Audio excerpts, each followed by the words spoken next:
कमरा नंबर 1। 103। भारी बारिश और गरज की आवाज। हाँ तो सुनो, कहानी शुरू होती है एक भयानक रात से। शिमला की वह तूफानी रात।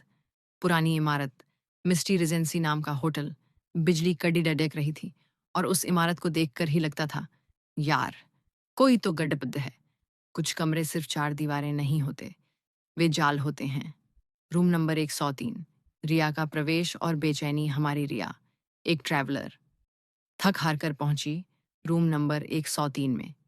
पुरानी फटी हुई वॉलपेपर वाली दीवारें और एक बेचैनी जो पूरे कमरे में फैली हुई थी। बेचारी रिया, वह अपना फोन देखती है, सोचती है, यार यहाँ सिग्नल क्यों नहीं है।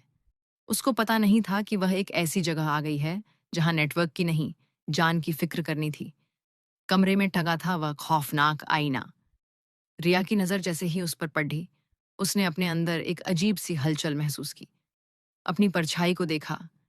रिया, ये क्या है? मैं इतनी सहमी हुई क्यों दिख रही हूं?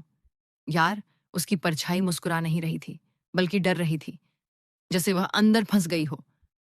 आईने के अंदर वाला चेहरा, ये रिया नहीं थी, यह कुछ और था। गहरी शांति, आधी रात, चांद की ठंडी रोशनी। रिया सो गई, लेकिन कमरा जाग रहा था। अचानक कुछ चमका।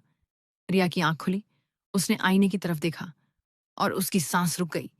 आईने के अंदर उसकी परछाई पर चमकते हुए हाथों के निशान, जैसे कोई अंदर से शीशा तोड़कर बाहर आने की कोशिश कर रहा हो। रिया, ये ये क्या है?